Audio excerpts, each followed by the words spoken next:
میرے پیارے دوستوں، السلام علیکم ورحمۃ اللہ وبرکاتہ۔ آج میں آپ سب کو کوئی واقعہ یا اسٹوری نہیں سناؤں گی، بلکہ کسی کی زندگی پر بیتی ایک سچی داستان سناؤں گی۔ میری شادی سن 2017 میں ہوئی تھی اور میں اپنی شادی شدہ زندگی سے بہت خوش تھا۔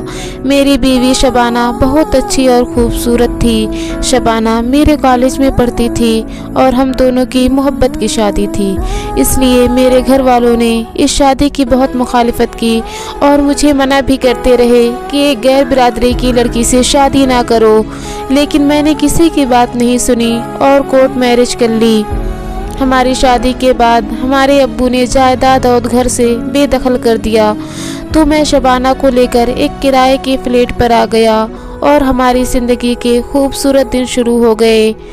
لیکن ان خوبصورت دنوں کی عمر بہت کم تھی، کیونکہ شادی کے 2 سال بعد ہی شبانہ نے عجیب حرکتیں شروع کر دی۔ کبھی تو وہ چیخنے لگتی، کبھی رونے لگتی۔ میری سمجھ میں نہیں آ رہا تھا کہ کیا بیماری ہے، وہ ایسا کیوں کر رہی ہے۔ وہ زیادہ تر وقت اکیلے گزارنے لگی۔ اسے آوازیں آتی جیسے کوئی رو رہا ہے، لیکن کون جانتا تھا کہ ان سب کی حقیقت اتنی بھیانک ہوگی جو میری زندگی بدل دے گی۔ شبانہ ہمیشہ مجھ سے کہتی، وہ دیکھو وہ کھڑا ہے، وہ میرا سب کچھ لے جائے گا۔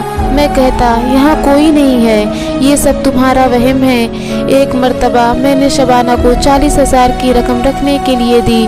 اگلے دن میں نے شبانہ سے کہا، وہ رقم لے آؤ۔ شبانہ جب رقم لینے گئی تو خالی ہاتھ ہی واپس آ گئی اور روتے ہوئے کہنے لگی، ضرور وہی لے گیا ہوگا۔ مجھے اس کی بات پر بہت غصہ آیا۔ آخر یہ کیا کہہ رہی ہے، کس سے کہہ رہی ہے؟ میں نے اس بات کا ذکر اپنے دوستوں سے کیا تو انہوں نے کہا، تمہاری بیوی پر جنات کا اثر ہے۔ اس بات پر یقین کرنا میرے لیے تھوڑا مشکل تھا، کیونکہ میں آزاد خیال تھا۔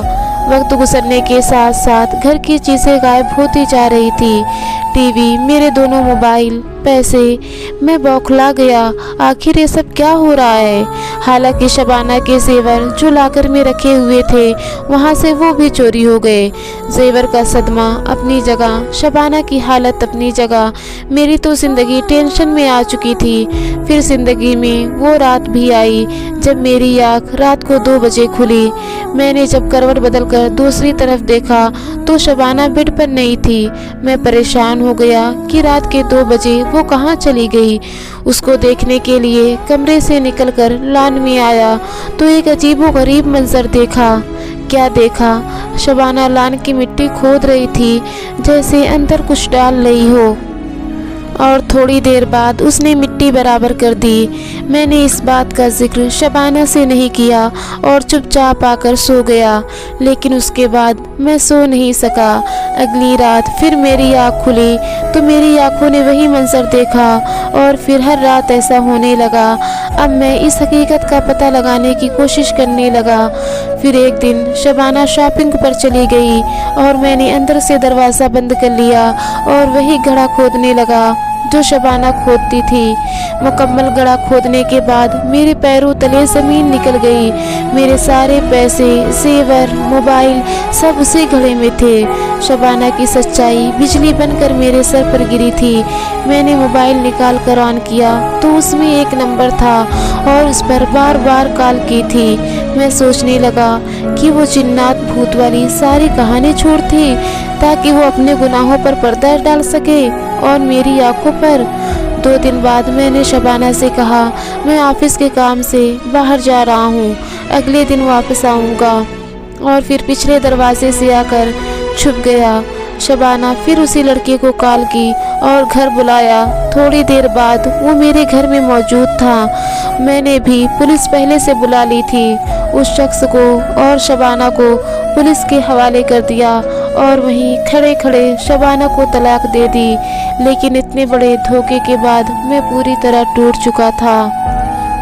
میرے پیارے دوستوں، ہمیں اس کہانی سے یہ سیکھنے کو ملتا ہے کہ ہمیں شادی اپنی مرضی سے نہیں بلکہ اپنے والدین کی مرضی سے کرنی چاہیے، کیونکہ ہمارے والدین ہمارا برا نہیں چاہتے۔ ایسے ہی اور اسٹوری سننے کے لیے ہماری ویڈیو کو لائک اور ہمارے چینل کو سبسکرائب کیجیے۔ خدا حافظ۔